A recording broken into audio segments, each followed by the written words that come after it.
sur qui on peut toujours compter. Merci Seigneur pour le frère Yannick. Amen.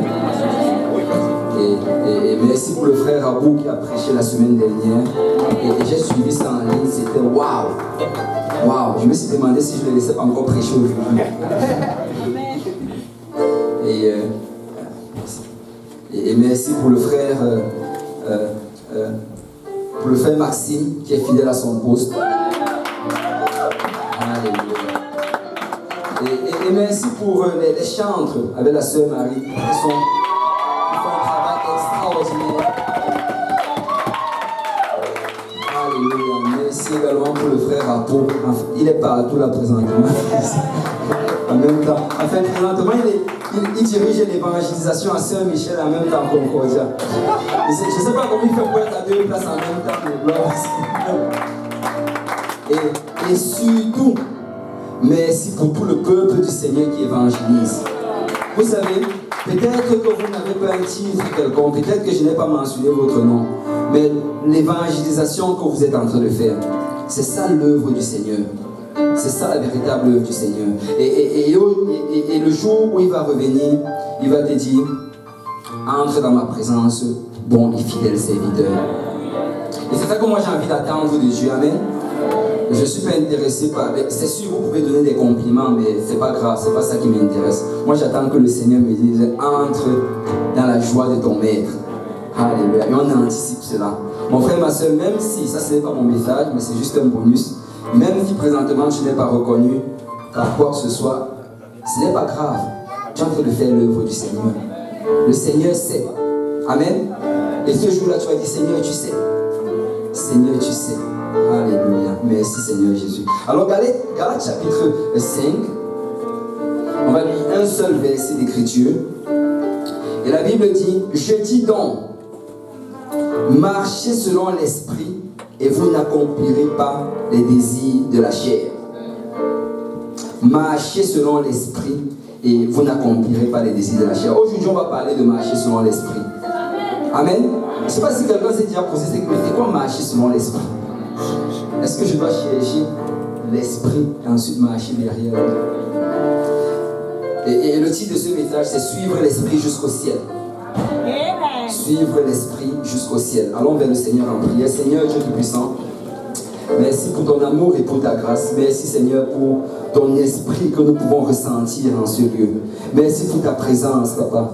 Merci pour des vies qui ont déjà été changées. Merci pour des vies qui ont déjà été transformées. Merci Seigneur pour cet esprit, Seigneur, de conviction et de repentance, Seigneur, qui est dans ce lieu. Papa, je prie, Seigneur, alors que nous entrons dans l'enseignement, dans la prédication de ta parole. Oins-moi, Père Céleste, afin que j'apporte cette parole, Papa, telle que tu l'as donnée, Papa. Je prie, Seigneur, pour chacun d'entre nous ici. Oins-nous tous, Seigneur, afin que nous recevions cette parole et qu'elle ait de l'effet dans notre vie, qu'elle nous transforme, qu'on te ressemble davantage, Seigneur, en sortant d'ici aujourd'hui et qu'on soit prêt, Père Céleste, pour ton retour. Seigneur Jésus, je prie, Seigneur, afin que ce service-ci, Seigneur, soit un service, Seigneur, auquel, en sortant d'ici, si la trompette sonne, que nous soyons prêts pour monter avec toi.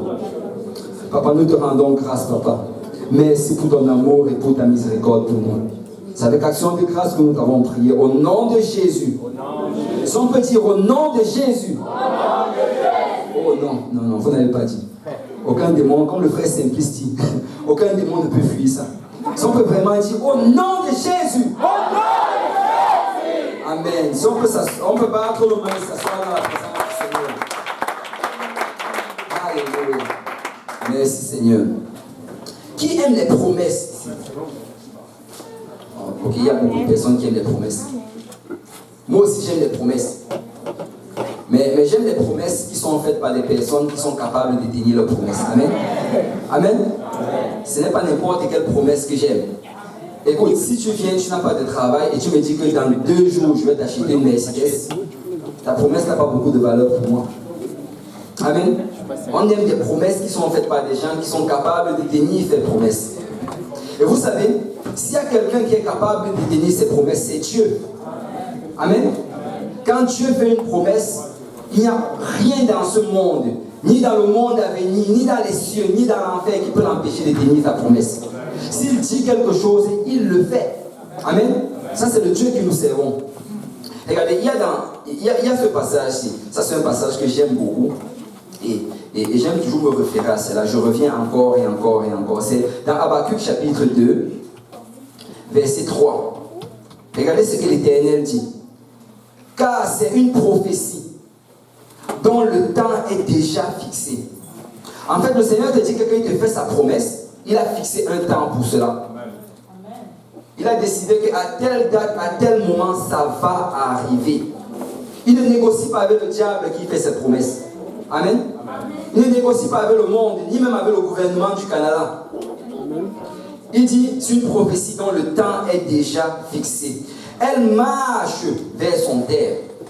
Dans les promesses du Seigneur, ça marche. C'est en train de marcher pour aller à ce temps-là. Et elle ne mentira pas. Si elle tarde, est-ce qu'il y a quelqu'un qui a déjà reçu une promesse de Dieu et il avait l'impression que ça tardait? Hein? Amen. On peut dire la vérité. Amen. Amen. Mais il dit que si elle tarde, attends-la. Écoute, il ne dit pas que si elle tarde, tu essaies de la faire par toi-même. Que si elle tarde, tu ne cours pas voir le pasteur pour dire que pasteur, il faut qu'on trouve un moyen de fixer ceci. Amen. Que si elle tarde, tu ne commences pas à chercher une solution dans le monde. Il dit que si elle tarde, attends-la. Car elle s'accomplira certainement. Mon frère, ma soeur, les promesses de l'Éternel vont s'accomplir. Le Seigneur a déjà choisi une date, il a choisi un lieu, il a choisi un moment. Tout ce que ça prend, c'est de croire à sa promesse. Si tu crois à sa promesse, ça va arriver. Écoute, la Bible est remplie des promesses de Dieu. Et on les cite souvent. Il dit, crois seulement, toi et toute ta famille, vous serez sauvés. Et là, ça fait combien d'années que tu crois? Amen. Mais le Seigneur te dit, attends-la. Attends-la, ça va arriver. Un jour, tu vas voir, ta famille va venir à Dieu et elle sera sauvée. Ça prend juste que tu persévères dans cette promesse. Parce que si Dieu l'a dit, il va le faire. Si le Seigneur t'a promis un travail, il va te donner ce travail. Amen. Amen. Amen. Si le Seigneur t'a promis, je ne sais pas, une femme ou un mari, il va te donner cela. Amen. Voilà, maintenant tout le monde. Mais toutes les promesses du Seigneur dans nos vies vont arriver. Ça prend juste d'être patient. Amen. Amen. Alors, qui est content pour les promesses de Dieu? Merci Seigneur. Moi, j'aime les promesses du Seigneur. Parce que je sais que quand il nous promet quelque chose, ça arrive. Alléluia. Mais regardez ceci, dans la parole de Dieu, il y a une promesse. Et ça se trouve dans Genèse chapitre 12. Et si vous faites l'étude biblique explorant la parole de Dieu, peut-être qu'on vous a déjà fait l'enseignement là-dessus, mais c'est la promesse qui a été faite à Abraham. Dans Genèse chapitre 12, le verset 1, la Bible dit, l'Éternel dit à Abraham, va-t'en de ton pays, de ta patrie, de la maison de ton père, dans le pays que je te montrerai. Regardez, il y a quelque chose qui m'impressionne toujours dans ce passage-ci. Chaque fois que je lis ce passage, je ne peux juste pas le passer sans y penser. Abraham se trouvait dans ce lieu-là, il ne servait même pas Dieu. Il était sûrement sous la religion de son père, qui était un polythéiste, il adorait des idoles. Mais donc voilà, le Seigneur lui dit, va-t'en de ton pays, de ta patrie, de la maison. En fait, il lui dit que laisse tout ce que tu as. Lève-toi, va dans un pays que je te montrerai. Lui ne savait même pas où il allait. Amen. Donc, Dieu demande à Abraham de se lever et d'aller dans un endroit qu'il ne sait même pas où il va. Mais vous savez, c'est comme ça que le Seigneur va toujours opérer avec nous. Les paroles de l'Éternel viennent sans explication pour la plupart du temps. Quand le Seigneur te dit de faire quelque chose, il ne va pas te donner l'explication. Certaines personnes obéissent pas à la parole de Dieu parce qu'ils ne comprennent pas. Écoute, tu n'as pas besoin de comprendre pour obéir à la parole de Dieu. Amen. Si Dieu dit, tu le fais. Parce qu'il va te montrer par la suite où il veut que tu ailles. Mais au départ, tu dois d'abord obéir. Amen. Il dit, je ferai de toi une grande nation, je te bénirai, je rendrai ton nom grand et tu seras une source de bénédiction. Que quelqu'un dit source de bénédiction. Source de bénédiction. Je bénirai ceux qui te béniront et je maudirai ceux qui te maudiront et toutes les familles de la terre seront bénies en toi.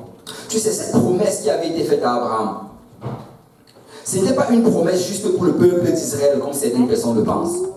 Tu sais, il y a certaines personnes qui se révoltent contre Dieu parce qu'ils disent que, pourquoi est-ce qu'il a fait la promesse juste aux Juifs? Pourquoi ce n'est pas nous aussi qu'il a parlé? C'est la vérité. J'ai enseigné une fois une étude biblique, je crois que j'étais avec le frère Arpo, on était à l'université de Montréal, et il y avait un jeune homme là-bas qui avait été invité par la personne à qui on enseignait l'étude biblique. Et là, on enseignait pendant toute l'étude, il fonçait le village. Il fronçait. On parlait, on essayait même de faire des blagues, il ne riait pas. Et il restait. Et là, à un certain moment, on a eu l'opportunité justement de lui donner la parole. Qu'est-ce que tu penses de ceci? Et là, il a commencé à nous raconter des histoires selon lesquelles, que les Noirs, ils ont trop souffert. Il y avait l'esclavage, il y avait la traite des Noirs, et que que les Noirs sont sauvés automatiquement, parce qu'on a trop souffert. Donc Dieu va nous donner un accès gratuit au ciel. Il dit qu'en passant d'ailleurs, Jésus n'était pas noir, n'était pas blanc, il était noir. Et d'ailleurs, pourquoi est-ce que vous adorez ce Dieu des blancs? Parce que il a parlé à Abraham, mais pourquoi? Tu lui as dit, écoute mon ami. Bon là j'étais un peu... Tu ne sais pas, parce qu'on parlait justement de cette leçon.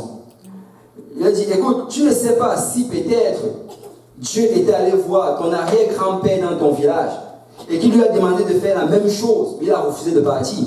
Amen. Parce que ce qu'on a demandé à Abraham, ce n'était pas une chose facile.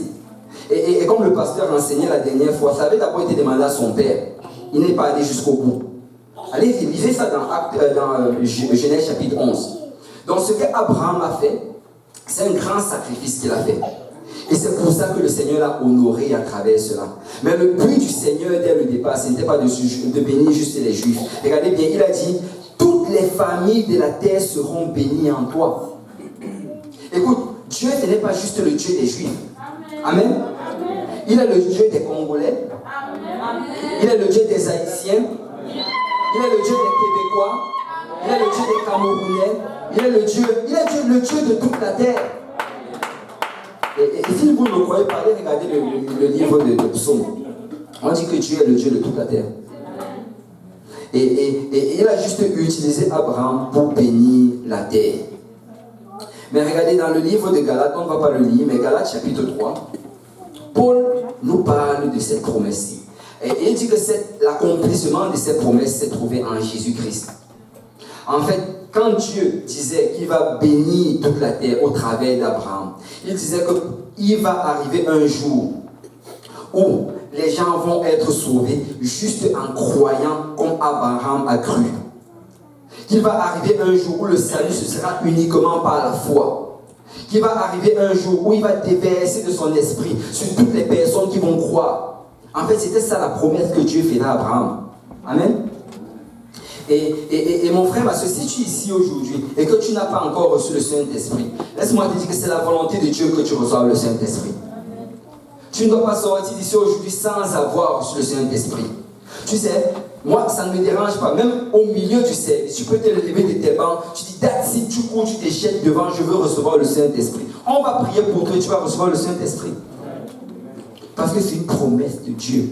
C'est une promesse qui a été faite il y a des milliers et des milliers d'années à Abraham. Et c'est la plus belle promesse que le Seigneur nous a faite. Amen.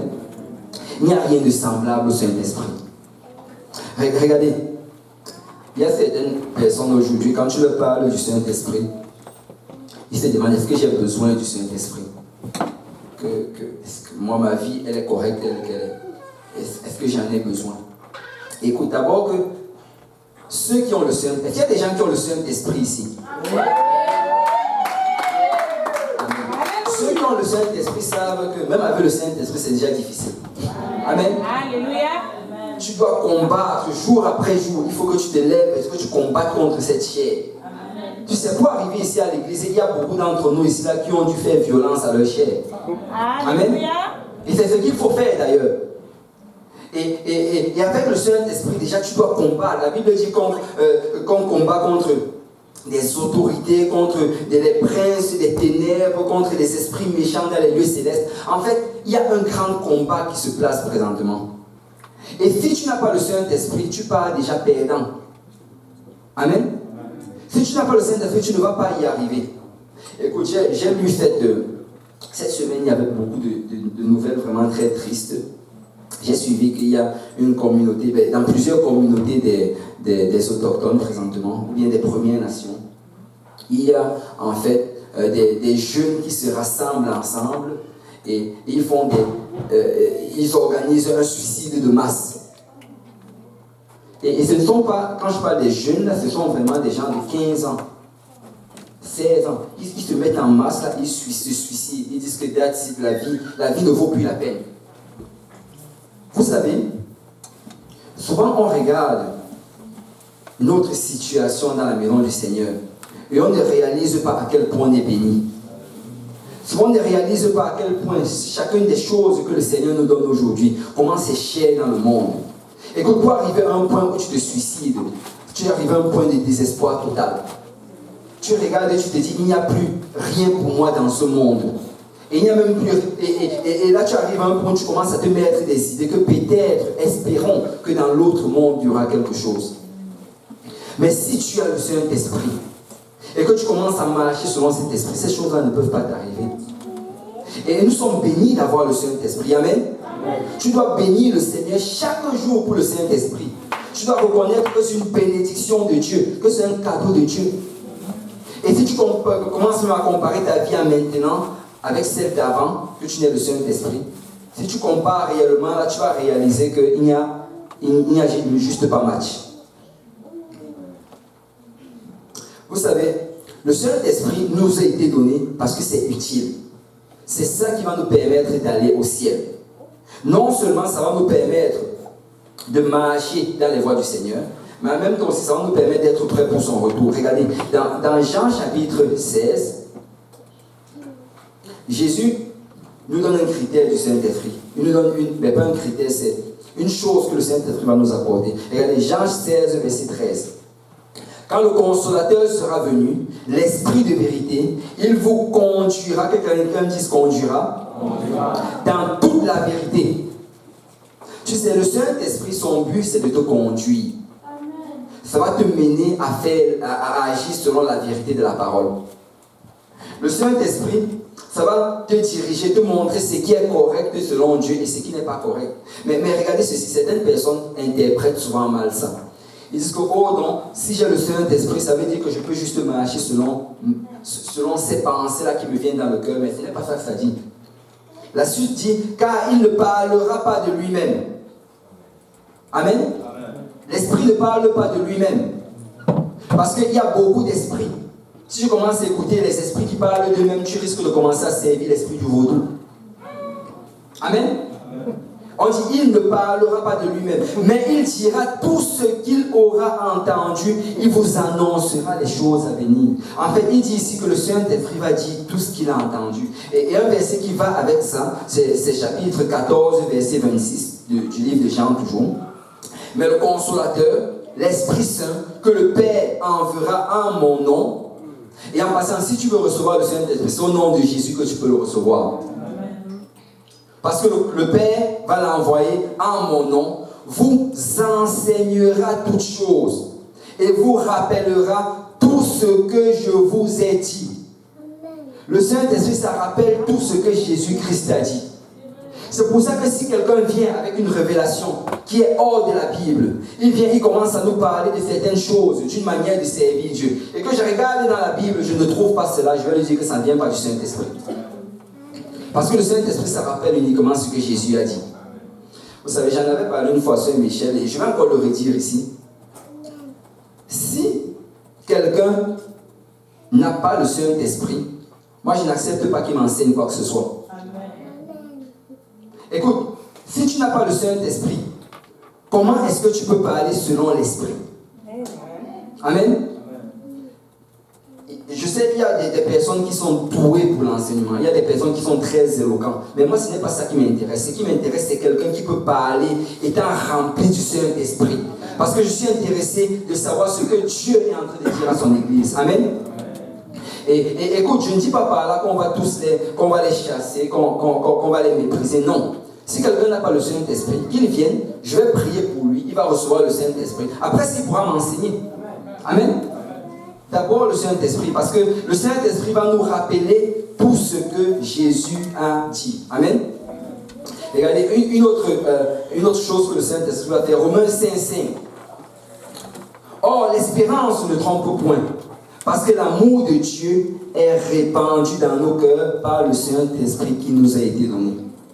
Tu sais, quand tu reçois le Saint-Esprit, automatiquement, Dieu déverse de son amour dans ton cœur. Écoute, l'amour de Dieu, ce n'est pas quelque chose que tu vas pouvoir, fabriquer en toi. L'amour de Dieu, ce n'est pas quelque chose que tu vas pouvoir développer en toi. Non, l'amour de Dieu, tu le reçois automatiquement quand tu reçois le Saint-Esprit. Le Seigneur te baptise de son amour. Amen.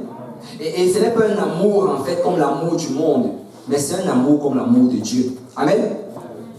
Et on dit que c'est répandu dans nos cœurs par le Saint-Esprit qui nous a été donné. Et regardez Romains 14:17. Car le royaume de Dieu, ce n'est pas le manger et le boire, mais la justice, la paix et la joie par le Saint-Esprit.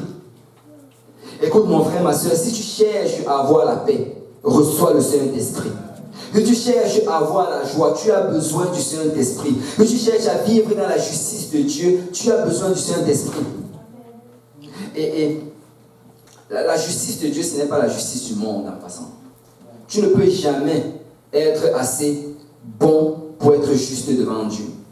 La justice de Dieu, ça t'est donné tout simplement par Dieu quand tu reçois le Saint-Esprit. Et regardez, une autre chose encore que le Saint-Esprit va nous donner, c'est dans Actes chapitre 1, verset 8. Mais vous recevrez une puissance. Que quelqu'un dise puissance. Le Saint-Esprit survenant sur vous, et vous serez mes témoins à Jérusalem, dans la Judée, dans la Samarie, jusqu'aux extrémités de la terre. Tu sais, quand tu reçois le Saint-Esprit, ça te donne la puissance de témoigner. Ça te donne la puissance d'aller gagner les âmes pour le Seigneur. Ça te donne la puissance de te lever devant une foule et de commencer à prêcher la parole de Dieu. Ça, c'est la puissance du Saint-Esprit. Mais oui, je sais que les gens élèvent les sourcils, mais comment ça? Oui, c'est ça que le Saint-Esprit te donne. Et si vous ne me croyez pas, regardez dans la Bible, Étienne l'a fait. Et une autre chose encore, Romains chapitre 8, verset 11. Et si l'esprit de celui qui a ressuscité Jésus d'entre les morts habite en vous, celui qui a ressuscité Christ d'entre les morts rendra aussi la vie à vos corps mortels par son esprit qui habite en vous. Tu sais, quand certains, même moi en fait, quand avant je lisais ça, je croyais qu'il était en train de parler de la résurrection. Bien sûr, le Saint-Esprit, c'est ça que tu as besoin pour ressusciter le jour que le Seigneur va revenir. C'est quand la trompette va sonner, on en parle dans 1 Corinthiens chapitre 15, les derniers versets. Quand la trompette va sonner, tu as besoin du Saint-Esprit en toi pour que ton corps puisse se recoller ensemble et que tu puisses te relever et avoir ton corps glorifié et monter vers le Seigneur dans les airs. Tu as besoin du Saint-Esprit. Parce que c'est cet esprit-là qui est comme une marque qui dit que tu appartiens au Seigneur. Mais ce verset ne parle pas de ça. Si tu regardes un peu plus tôt, je n'ai pas les... Si on peut me montrer le verset 9 d'abord, Romains 8, 9. On dit, pour vous, vous ne vivez pas selon la chair, mais selon l'esprit, si du moins l'esprit de Dieu habite en vous. Si quelqu'un n'a pas l'esprit de Christ, il ne lui appartient pas. Amen. Verset 10. Et si Christ est en vous, le corps, il est vrai, est mort à cause du péché, mais l'esprit est vie à cause de la justice. En passant, il dit le corps est mort. Donc le corps est déjà mort. On n'est pas en train de parler de la mort physique. Là. Le corps est mort à cause du péché, mais l'esprit est vie à cause de la justice. Verset 11. Et si l'esprit de celui qui a ressuscité Jésus d'entre les morts habite en vous, celui qui a ressuscité Christ d'entre les morts rendra aussi la vie à vos corps mortels par son esprit qui habite en vous. En fait, ce que Paul est en train de dire ici, il est en train de dire ici que quand tu reçois le Saint-Esprit, malgré le fait que ton corps n'est pas encore glorifié, cet esprit-là va pousser ton corps à prendre vie. Les choses que tu aimais dans le passé, progressivement vont commencer à disparaître. Les choses que tu affectionnais dans le passé, progressivement vont être changées par les choses que Dieu aime. Et c'est ça le processus de la sanctification. Vous savez, le Saint-Esprit nous a été donné pour nous aider dans la sanctification. Si aujourd'hui tu as des problèmes avec la sanctification, tu as du mal à suivre ces préceptes-là, juste suis le Saint-Esprit. Amen. Suis le Saint-Esprit, il va t'aider à le faire. Parce que ça va donner la vie à ton corps mortel. Amen. Vous savez, le Saint-Esprit, c'est une aide.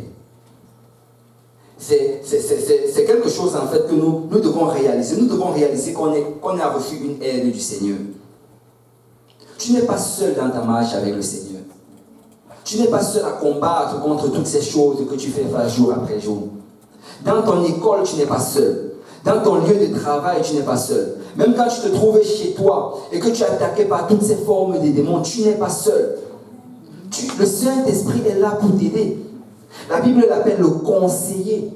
Parce qu'il est là pour t'aider. Il est continuellement avec toi. C'est un cadeau que le Seigneur t'a donné. Amen. Et nous avons besoin du Saint-Esprit. Et nous devons réaliser que cette aide est continuellement devant nous. Regardez ceci. Quand tu reçois le Saint-Esprit, en fait, ça c'est la chose en fait avec laquelle on devrait le plus se réjouir. Quand on reçoit le Saint-Esprit, la Bible dit qu'on est adopté par Dieu. Nous avons reçu l'adoption. Qu'est-ce que ça signifie l'adoption? En fait, quand tu regardes, Paul en parle dans Galates et dans Éphésiens, même aussi dans Romains, mais quand on parle d'adoption, aujourd'hui on a un peu du mal à saisir cela parce que il n'y a pas beaucoup d'entre nous ici qui ont été adoptés. Amen. Et c'est pour ça qu'on a souvent du mal. Il y a certains termes qu'ils utilisent dans la Bible qu'on a du mal, mais ça c'est quelque chose qui était courant dans la Rome antique. C'était courant parmi toutes ces nations-là qui étaient des colonies romaines. L'adoption, en fait, c'était quoi? C'était quand un père, quand un homme allait prendre quelqu'un qui n'était pas de sa famille, de sa lignée parentale, et il allait le choisir, et l'adoption, ils allaient en fait se mettre en... ils faisaient cette chose-là publiquement. Il allait avoir des gens qui allaient être là comme des témoins, et lui, il allait déclarer que ça, c'est mon fils. Et l'enfant allait dire que oui, ça c'est mon père. Et là maintenant tout le monde allait acquiescer. Et c'était comme ça que l'adoption se produisait. Et pourquoi Paul en parle encore et encore?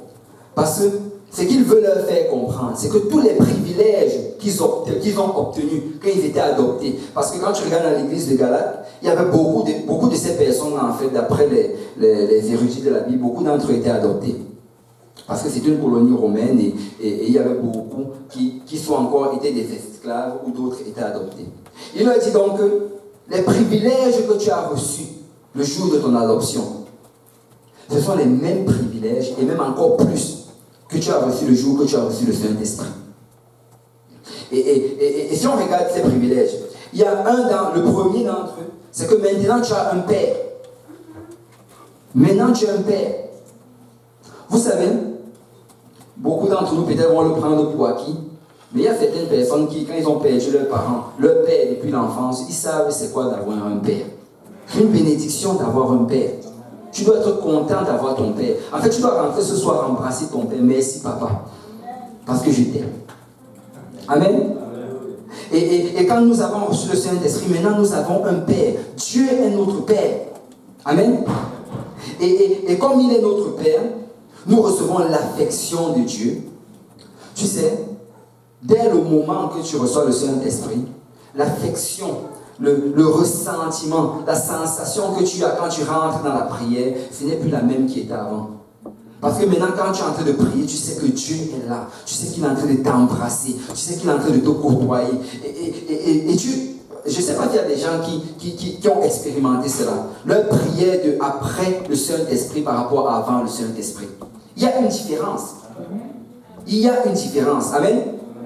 Tu ressens l'affection de ton Père. Et maintenant que tu as un Père, tu as la protection. Ton Père te protège.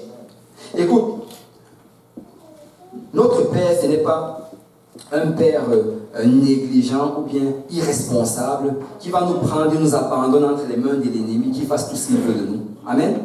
Mon Père n'est pas comme ça. Notre Père veille sur nous. Il nous protège. Jour après jour, il nous garde. Et si peut-être nous traversons souvent des situations difficiles, il le permet parce qu'il sait que c'est à travers cela qu'on va grandir. Amen. C'est à travers ça qu'on va grandir. Et la Bible dit ceci, que tout concourt au bien de ceux qui aiment Dieu. Ça veut dire que même les choses que tu as l'impression qui sont en train de te faire du mal présentement, en fait, ça concourt à ton bien. Parce que si ton Père a permis que ça t'arrive, c'est parce que tu vas gagner de cela. Amen. Amen. Si on peut battre nos mains pour notre Père.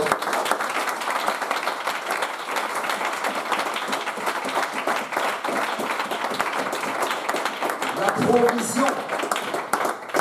Vous savez, quand tu as un Père maintenant, tu as la provision. Regarde, encore dans ce contexte-là dont on parlait, certains c'était des esclaves, et quand ils étaient esclaves, ils devaient travailler pour quelqu'un. Et quand on allait les prendre et les adopter, automatiquement, ils quittaient le statut d'esclave, et là, maintenant, ils devenaient fils.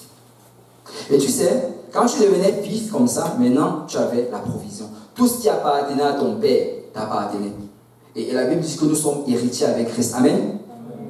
Et qu'est-ce qui se passe? Ça veut dire que là, maintenant, si par exemple, tu marchais en route, et que tu croisais une personne, que peut-être hier, tu lui devais de l'argent, et qu'elle commence, il t'appelle, viens, tu me dois de l'argent. La première chose que tu vas d'abord faire, c'est de te retourner. Premièrement, tu appelles la mauvaise personne, parce que mon nom a changé. Amen. Et c'est ça, nous recevons un nom quand nous entrons dans le royaume de Dieu. Et de deux, tu allais lui dire, maintenant, écoute, moi je ne te dois plus rien. Amen. Et si tu étais très gentil, tu aurais pu voir ton père, là, tu dis, papa, donne-lui de l'argent, mais légalement, tu ne lui devais plus rien. Selon les papiers, tu ne dois plus rien. Et c'est exactement la même chose maintenant quand nous appartenons à Dieu. Et que la Bible dit que quand nous entrons en Christ, tous nos péchés sont effacés. Toutes choses anciennes sont effacées et toutes choses deviennent nouvelles.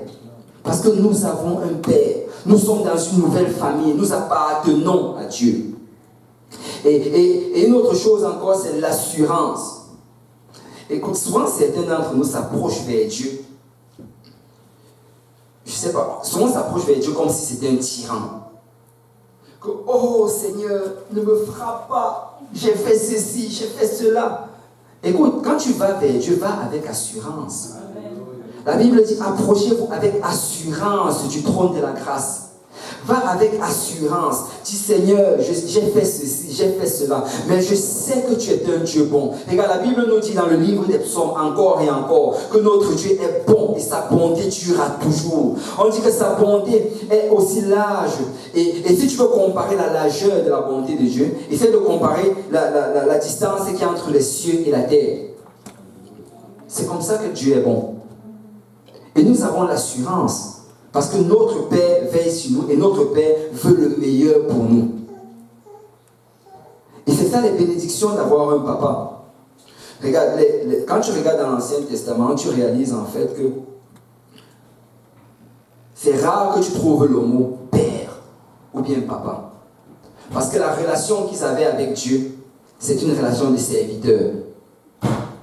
Mais dans le Nouveau Testament, Paul s'assure encore et encore, dans pratiquement tous ces épîtres, de commencer par notre Père. Parce que c'est notre Père maintenant. Et quand Jésus faisait la prière, il dit notre Père qui est aux cieux. Parce que maintenant nous sommes dans une relation de père-fils. Nous ne sommes pas des enfants abandonnés, nous ne sommes pas des enfants négligés, mais nous avons un Père. Et notre Père veille sur nous. Et vous savez, notre Père va faire tout ce qui est dans son possible pour qu'on aille au ciel. Le Seigneur combat présentement, il fait tout ce qui est dans le possible pour que tu ailles au ciel. Il n'est pas en train d'attendre que tu commettes un péché pour te frapper. Il n'est pas en train d'attendre que tu commettes une erreur pour effacer ton nom du livre de vie. Non, il est en train de plaider avec toi, jour après jour, parce qu'il veut s'assurer que tu ailles au ciel. Amen.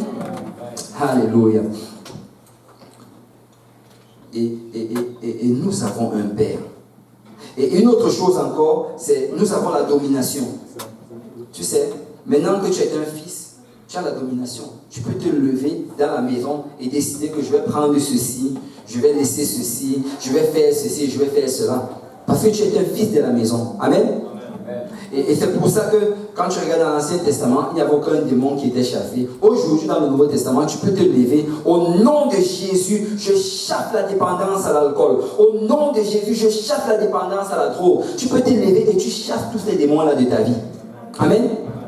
Écoute mon frère, ma soeur, nous devons commencer à combattre, à se lever et à réaliser que la puissance que nous avons reçue, c'est une puissance efficace.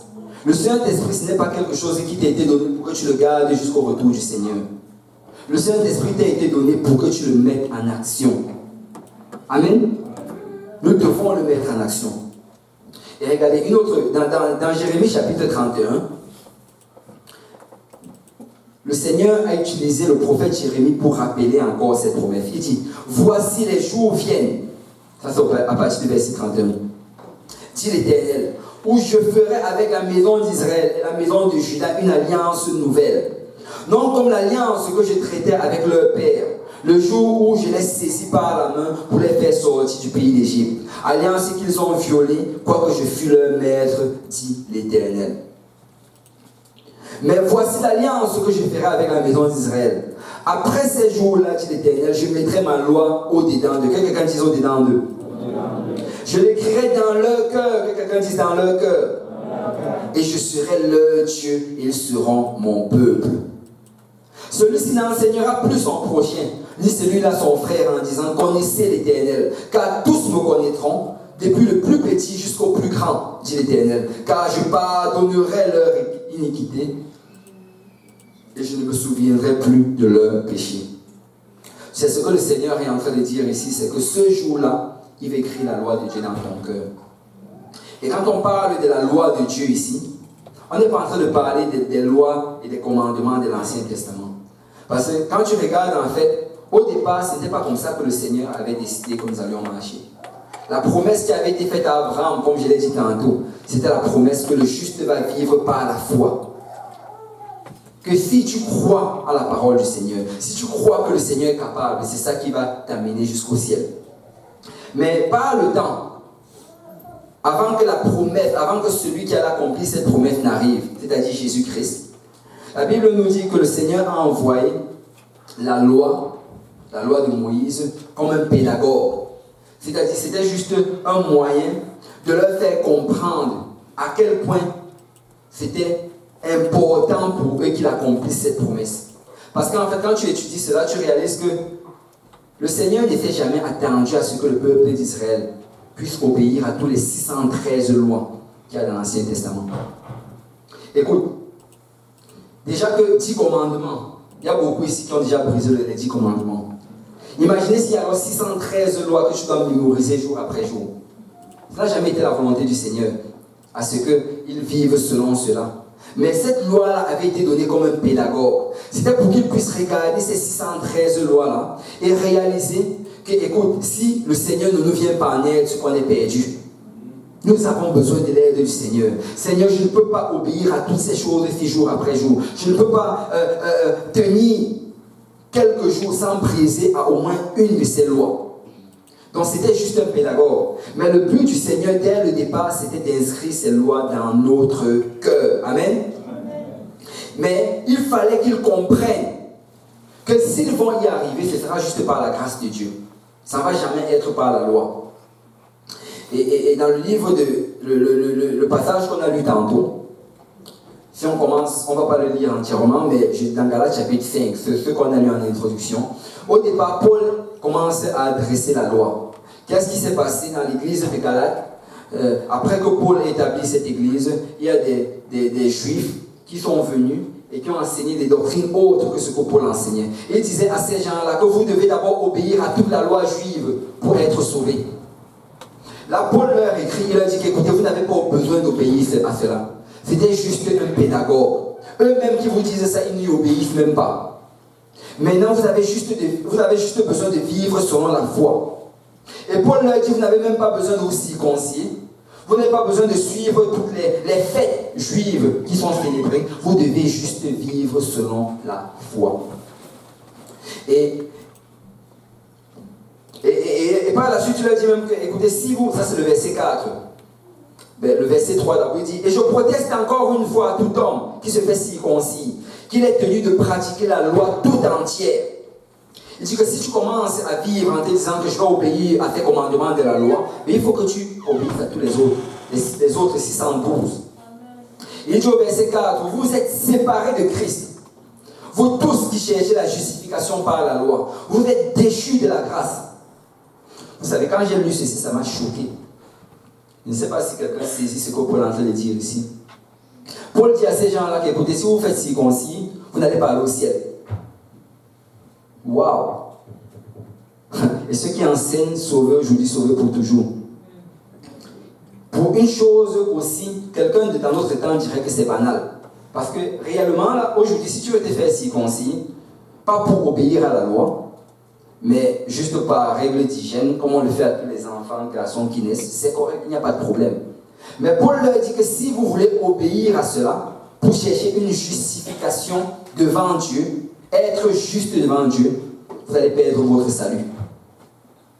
Mon frère, ma soeur, quand on prêche encore et encore par rapport à l'évangile, baptême d'eau au nom de Jésus, baptême du Saint-Esprit, c'est parce que ce sont des choses importantes pour notre salut. Écoute, ce sont des choses vitales. Ce sont des choses par lesquelles tu dois passer si tu veux aller au ciel. Les symboles que Dieu a donnés, ce ne sont pas des symboles juste pour les contempler. Tout ce que Dieu demande de faire, nous devons le faire.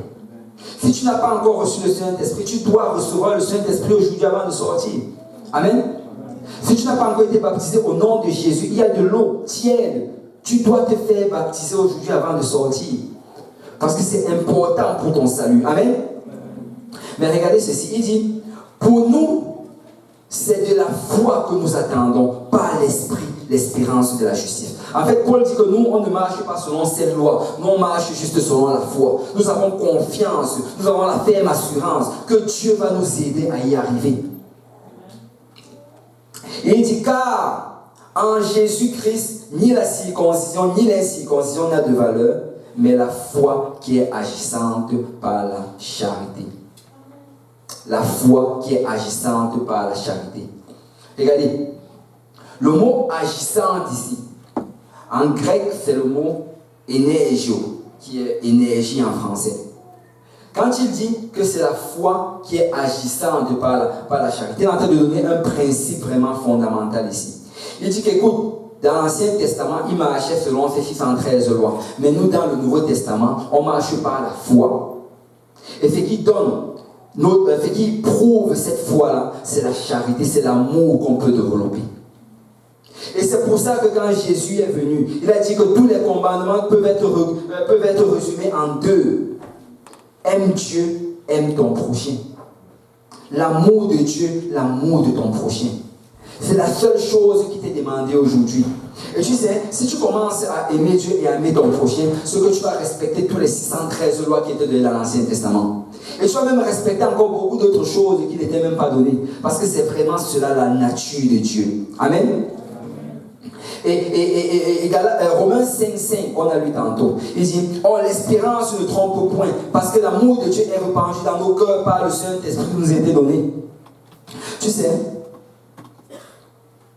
le Seigneur aujourd'hui, et vraiment c'est le message que le Seigneur m'envoie donner à quelqu'un aujourd'hui, c'est, si tu veux y arriver, ça prend juste que tu aimes le Seigneur. Juste aime le Seigneur de tout ton cœur. Aime le Seigneur de toutes tes forces. Ne regarde pas le nombre de fois que tu es tombé. Ne regarde pas le nombre de fois que tu as failli. Ne regarde même pas les accusations des autres. Juste continue à aimer le Seigneur. Aime le Seigneur et aime ton prochain. Et tu vas y arriver. Amen. Parce qu'aujourd'hui, l'amour de Dieu nous a déjà été donné. Et on a cité les choses qui nous étaient données. On a dit que quand tu reçois le Saint-Esprit, tu reçois l'amour de Dieu. Tu reçois la paix. Tu reçois la joie. Tu reçois tous ces attributs-là dont on a donné, ces attributs de Christ. Mais qu'est-ce qui se passe maintenant que de temps en temps, tu ressens cette tristesse dans ton cœur? Pourquoi de temps en temps, tu manques de joie? Pourquoi de temps en temps, c'est comme si tu as du mal à aimer cette sœur ou ce frère? Pourquoi c'est comme si souvent tu n'as pas la paix, tu es troublé par certaines choses? Pourtant le Seigneur te l'a donné. Est-ce que tu as perdu l'Esprit de Dieu? Non, tu n'as pas perdu l'Esprit de Dieu. Amen. Mais qu'est-ce qui se passe? Et la clé vraiment se trouve dans le passage qu'on a lu en introduction. Galates 5, verset 16. Je dis donc, Marchez selon l'esprit et vous n'accomplirez pas les désirs de la chair.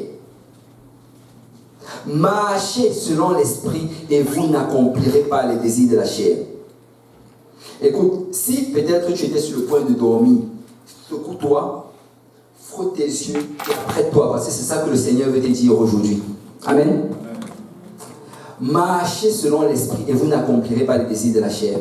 Écoute, quand tu as reçu le Saint-Esprit, tu as reçu la nature de Dieu.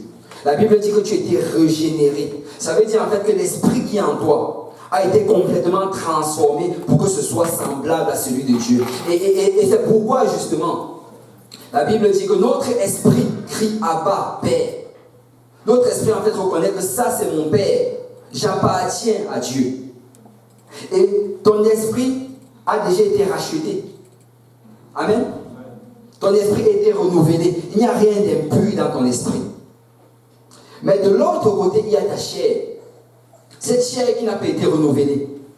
Et cette chair, en fait, le but de cette chair, c'est de t'amener en enfer. Tu sais, souvent tu cherches tes ennemis très très loin, alors que ton premier ennemi se trouve juste là. Amen. Cette chair-là, si tu ne fais pas attention, ça va t'amener en enfer.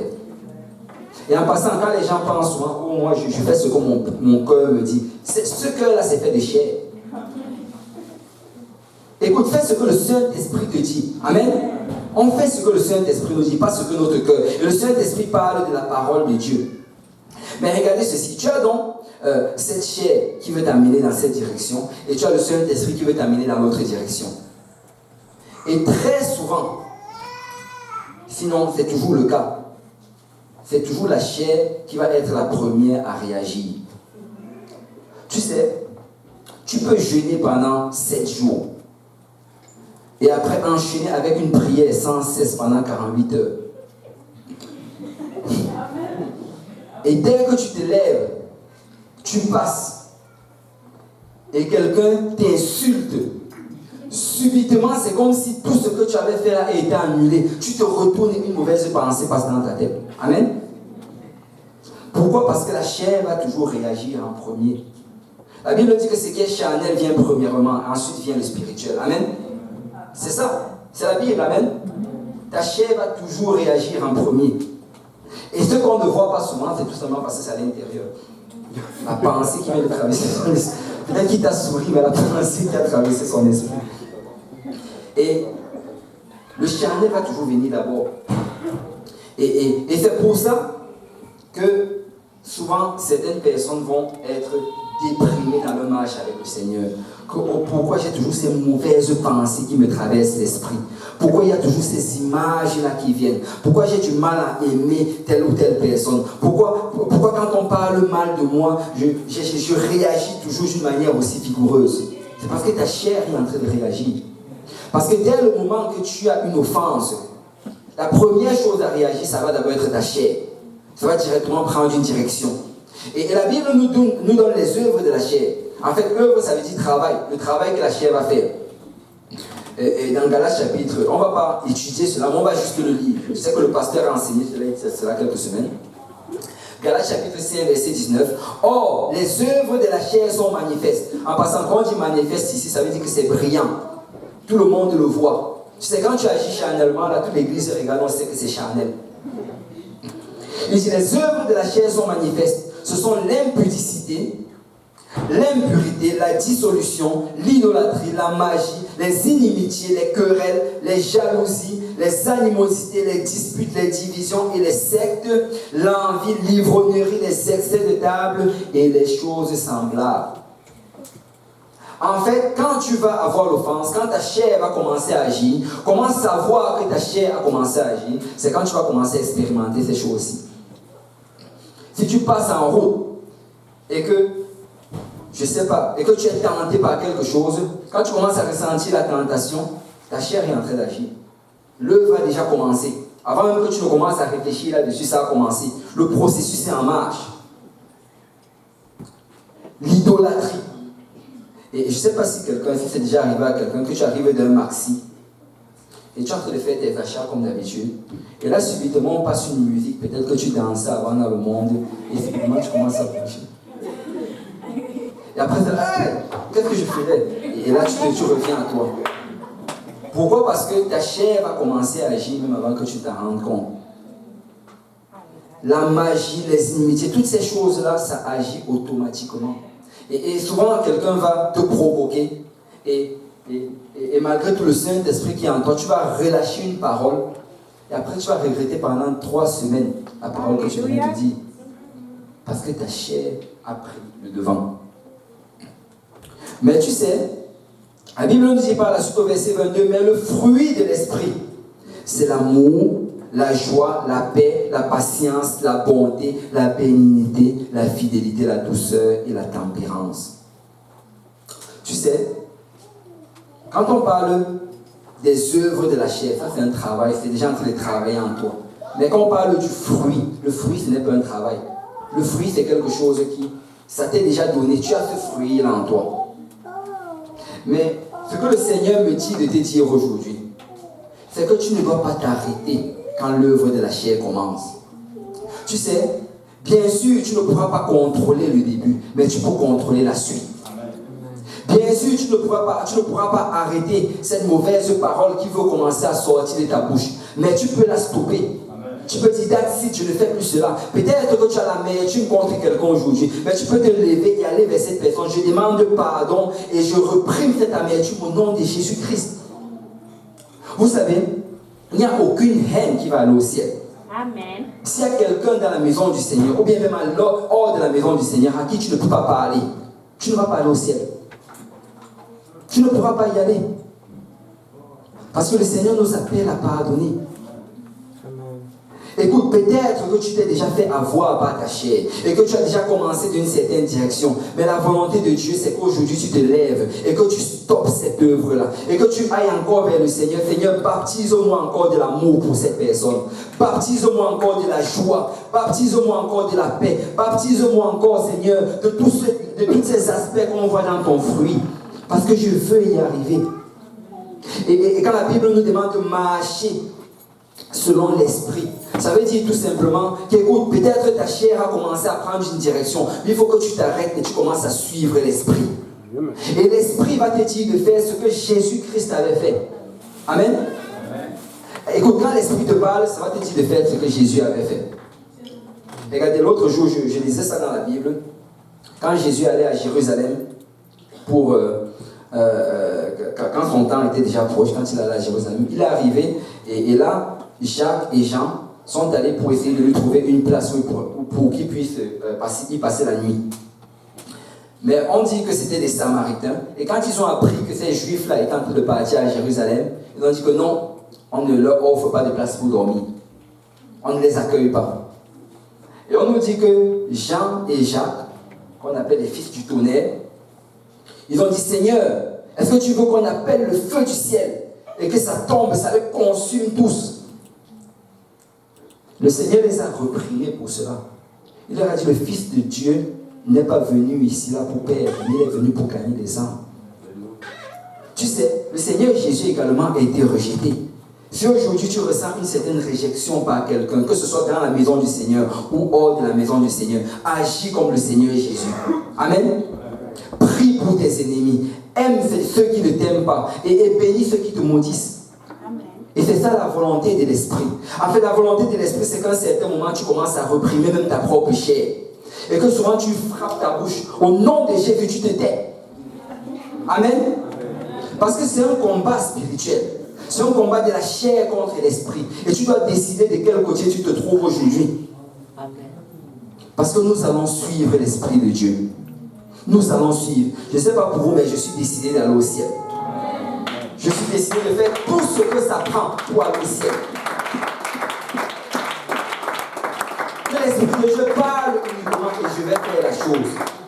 Je sais que ça arrive certains endroits où tu vas être tellement fâché contre quelqu'un que tu ne voudras même pas parler à cette personne-là. Mais tu sais, à un certain moment-là, retourne-toi et va parler à la personne. Le Seigneur nous a même donné comment est-ce qu'on appelle ça? Une certaine largesse avec cela. Il a dit, écoute, si tu es fâché contre quelqu'un, ok, c'est correct, mais ne sois pas fâché jusqu'au lendemain. Amen. Donc si tu es fâché contre quelqu'un, Il ne faut pas que demain tu sois encore fâché. Appelle cette personne ce soir même. Même là maintenant, tu peux te retourner vers la personne, tu dis je te pardonne, pardonne-moi, juste je t'aime. Bon, il y a quelqu'un qui le fait et gloire à Dieu. Amen. Et nous devons marcher selon l'esprit. Nous devons marcher selon l'esprit. Alléluia. Si on peut se lever dans la présence du Seigneur. Tu sais, si tu vas y arriver, c'est juste si tu vas suivre l'esprit de Dieu. Et suivre l'esprit de Dieu, ce n'est pas facile. Parce que l'esprit de Dieu va te dire de faire ce que Jésus-Christ avait fait. Ta chair, suivre ta chair, c'est facile. Jésus a dit qu'il y a deux chemins. Le chemin large qui mène à la perdition, mais le chemin étroit qui mène au salut. Et laisse-moi te dire que le chemin étroit, c'est le chemin du Saint-Esprit. Et si tu permets à cet esprit de parler dans ta vie, si tu permets à cet esprit de te guider, ben tu vas y arriver. On va aller dans le livre de Romains. En conclusion, on va lire ceci, Romains chapitre 8, à partir du verset 5. Tu sais, si tu es ici aujourd'hui, si on va aller dans nos livres Romains 8 à partir du verset 5, si tu es ici aujourd'hui et que tu n'as pas encore reçu le Saint-Esprit, tu peux venir tantôt, quand on va faire l'appel au Miguel, et on va prier pour toi, le Seigneur va te remplir de son esprit. Si tu es ici aujourd'hui, mais que tu as déjà reçu ce Saint-Esprit, et que tu as des troubles avec ta marche avec le Seigneur, et que jour après jour, tu combats avec les mêmes choses, tu peux venir ici aujourd'hui, et le Seigneur va te baptiser encore une fois du fruit de l'Esprit. Parce que c'est la volonté de Dieu que tu marches dans cet esprit. Amen.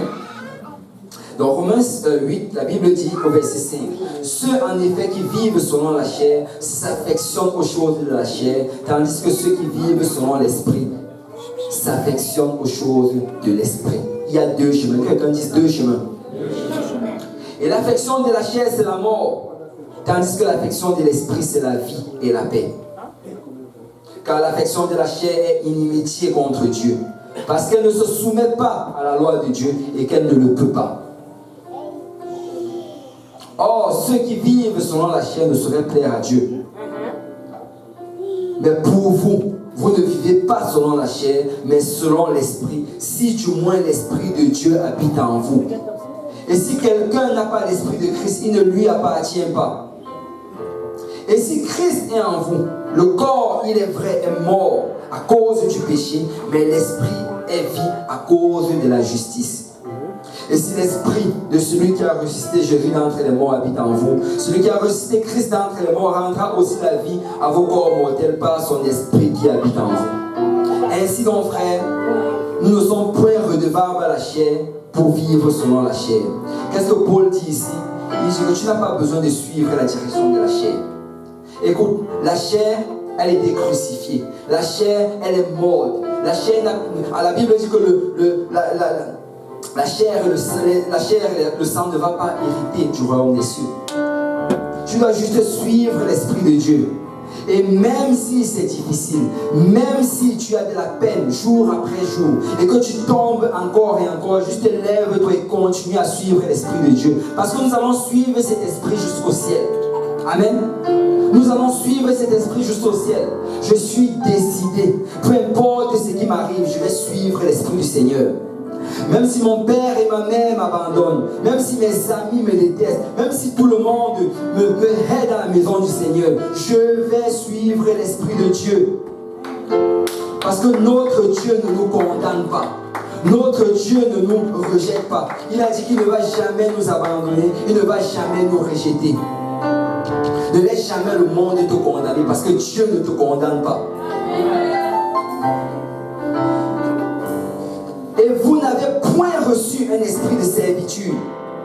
Écoute, le Seigneur t'a délivré de la drogue, il t'a délivré de l'alcool, il t'a délivré de la pornographie, il t'a délivré de toute forme d'addiction. Tu n'as plus besoin de suivre cela.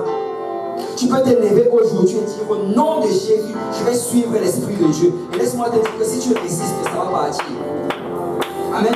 Si tu résistes, ça va partir. La Bible dit résistez au diable, il fuira loin de vous. Le problème souvent c'est qu'on ne résiste pas. Parce que si tu résistes, mon frère, ma soeur, ça va partir. Parce que j'ai devant moi aujourd'hui des gens qui sont des témoins de cela. Ils ont résisté à des choses et aujourd'hui, ils ont été délivrés. Amen. Alléluia. Il dit, mais vous avez reçu un esprit d'adoption par lequel nous crions Abba, Père. L'Esprit lui-même rend témoignage à notre esprit que nous sommes enfants de Dieu. Or, si nous sommes enfants, nous sommes aussi héritiers de Dieu et co-héritiers de Christ. Si toutefois, nous souffrons avec lui afin d'être glorifiés avec lui. Écoute, peut-être notre marche sur cette terre pour le moment, c'est encore les souffrances. Tu vas combattre avec des choses jour après jour, heure après heure, minute après minute. Mais je veux juste te dire à quelqu'un aujourd'hui, continue à marcher. Continue à suivre l'esprit. Continue, quand tu tombes, lève-toi, tu continues à avancer. Parce que nous allons suivre cet esprit-là jusqu'au ciel. Amen. Amen. On va suivre cet esprit. Que quelqu'un dise, on va suivre cet esprit jusqu'au ciel. Que le diable l'entende aujourd'hui. Je vais suivre cet esprit jusqu'au ciel.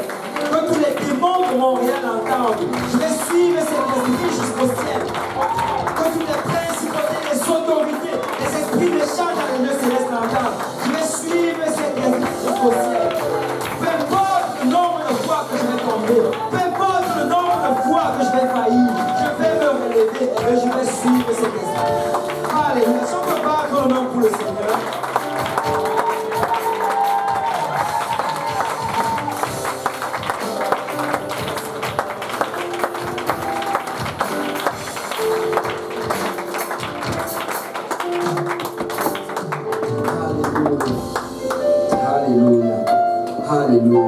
Je me demande si on peut s'avancer. On va venir les garçons à ma gauche et les filles à ma droite. Et si tu n'as pas reçu le Saint-Esprit, je vais encore le répéter, tu peux le recevoir aujourd'hui. Ça va prendre que tu dis juste à ton voisin, je n'ai pas reçu le Saint-Esprit. Et on va prier pour toi, tu vas le recevoir. Et si tu as reçu le Saint-Esprit, je veux que tu renouvelles encore ton engagement avec le Seigneur aujourd'hui. Seigneur, je vais te suivre. Je vais te suivre. Seigneur, je vais te suivre.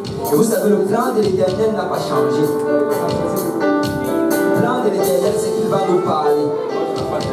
Regardez dans la Bible, dans le livre de Genèse, quand Caïn était sur le point de commettre le péché, Dieu est venu lui parler. Il lui a dit, Caïn, si tu ne fais pas ceci, parce que le péché se couche à ta porte. Et de la même manière que Dieu a parlé à Caïn, le Saint-Esprit nous parle aujourd'hui. Et ça prend juste qu'on écoute cet esprit et qu'on le suive. Amen. Si on peut élever notre voix vers le Seigneur et si on peut parler à Dieu. Alléluia. Alléluia. Seigneur de Dieu, si on peut prier, parlons à notre Père. N'avançons pas comme si c'était un Dieu éloigné, parce qu'il est proche de nous. Parle à ton Père. Révèle ce que tu veux que le Seigneur fasse dans ta vie aujourd'hui. Révèle ce que tu veux que le Seigneur change. Montre-lui à quel point tu l'aimes, à quel point tu veux lui ressembler davantage. Montre-lui à quel point tu désires ressembler à Jésus-Christ. Alléluia, Seigneur Dieu Tout-Puissant. Nous voulons te ressembler, Papa. Tu nous as fait don, Seigneur, de ton esprit. Et nous venons aujourd'hui encore, Papa, parce que nous voulons marcher selon cet esprit. Nous voulons suivre cet esprit, Papa, et ne pas nous soumettre à la volonté de la chair. Car tu dis dans ta parole que les désirs de la chair sont contraires à ceux de l'esprit. Mais nous avons choisi aujourd'hui, Papa, de suivre, Seigneur, ceux de l'esprit, Papa. Oh, Seigneur, baptise-nous encore de ton esprit. Baptise-nous encore, Seigneur, de ta joie. Baptise-nous encore, Seigneur, de ta paix. Baptise-nous encore, Seigneur, de ton amour. Baptise-nous encore, Seigneur, de ta bénignité. Oh, Seigneur, baptise-nous, Seigneur. Nous voulons aimer comme toi, tu nous as aimés, Papa. Nous voulons pardonner comme toi, tu nous as pardonné. Nous voulons, Seigneur, avoir la compassion comme toi, tu as eu la compassion de nous. Seigneur, au nom de Jésus-Christ, nous réprimons tous ces esprits ténébreux, Papa, qui veulent nous amener à marcher dans une mauvaise direction.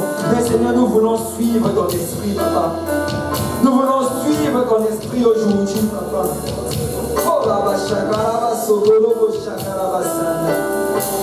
Oh Seigneur, peut-être que nous avons failli. Nous avons désobéi à ta parole, papa. Mais nous savons que tu nous donnes une nouvelle chance aujourd'hui, papa. Et nous allons suivre ton esprit. Peut-être que la première direction qu'on a prise, c'était celle de la chair. Mais nous nous élevons aujourd'hui, Seigneur. Ayant l'assemblée pour témoin. Et nous déclarons haut et fort que nous allons suivre ton esprit. Nous allons suivre cet esprit jusqu'au ciel. Oh Seigneur, renouvelle en nous, Seigneur, cet esprit bien disposé, papa. Mets en nous, Seigneur, la joie de ton salut. Transforme-nous en ce jour, papa. Parce que ce n'est pas par nos forces, Seigneur. Tu as dit que ce n'est pas la foi que nous serons sauvés. Et nous avons la foi en toi, papa. Nous avons la foi que tu vas guider nos pas. Nous avons la foi que tu vas nous garder dans la bonne direction. Nous avons la foi, Seigneur, que ton esprit va nous guider, papa. Oh,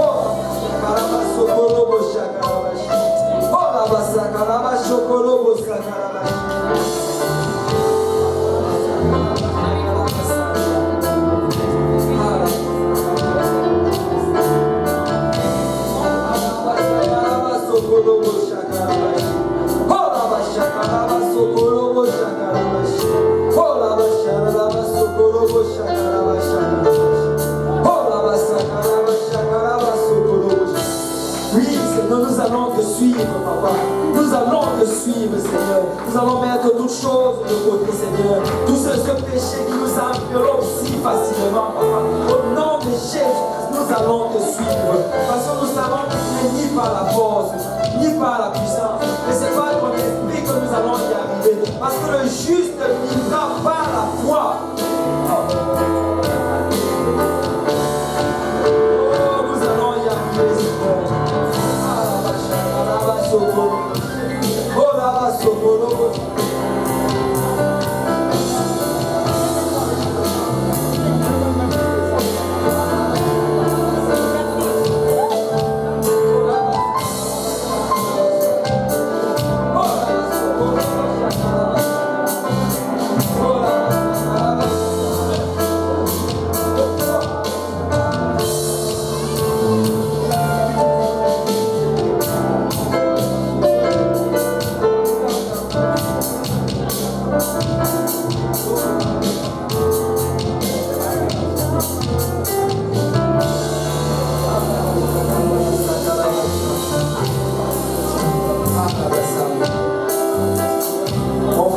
Si tu n'as pas encore le Saint-Esprit, j'aimerais que tu te lèves et que tu lèves tes mains vers le Seigneur.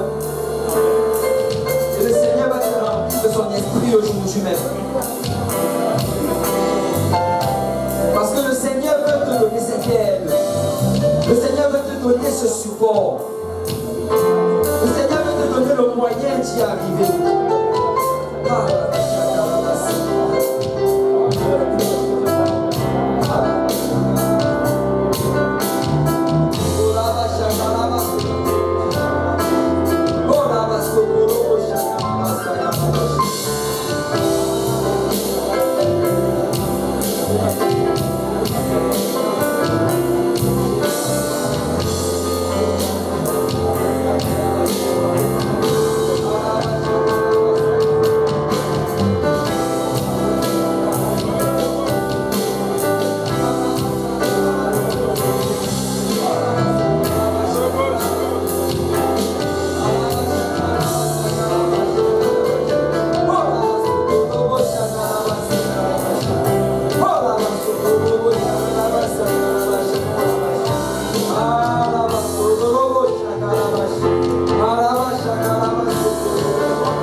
si on peut tous se lever dans la présence du Seigneur.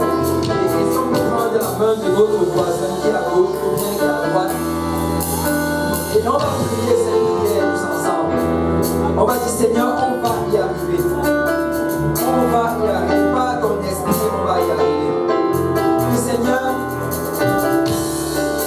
je viens devant toi aujourd'hui et je confirme que ce n'est pas par mes œuvres que je vais être sauvé, mais c'est par la foi. Et je vais suivre cet esprit jusqu'au ciel. Si on peut lever notre voix vers le Seigneur.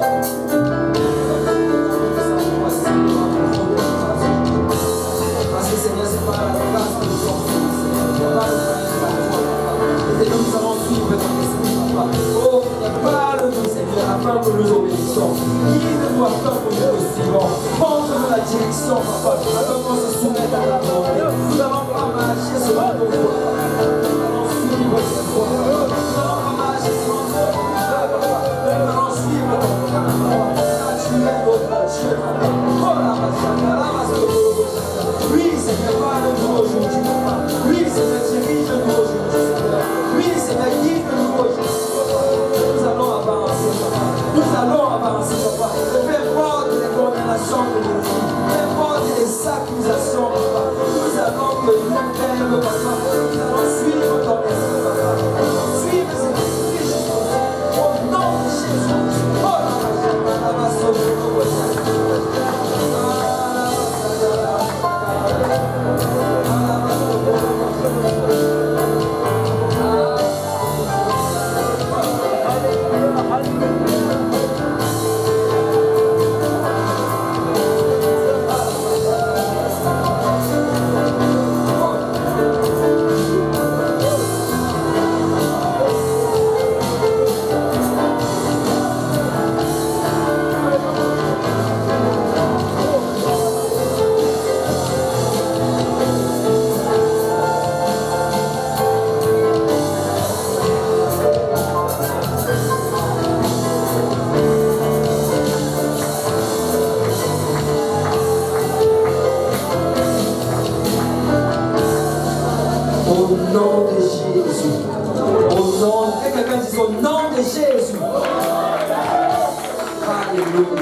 au nom de Jésus pour le pardon de ses péchés. Vous savez, nous ne devons pas avoir honte du Seigneur. Écoute, peu importe ce que les autres peuvent penser, je veux juste être en règle avec le Seigneur. Amen. Et si tu désires aujourd'hui te faire baptiser au nom de Jésus, recevoir le don du Saint-Esprit, il y a les vêtements de rechange et on pourra prier pour toi. Et aujourd'hui même, tu peux commencer une nouvelle vie avec le Seigneur. Amen. Et on va conclure le service. Et après le service, tu peux venir me voir. Et tu peux me dire, pasteur, je veux obéir à l'évangile. Et on va le faire. Amen. Alors, tant que part tout le monde pour le Seigneur.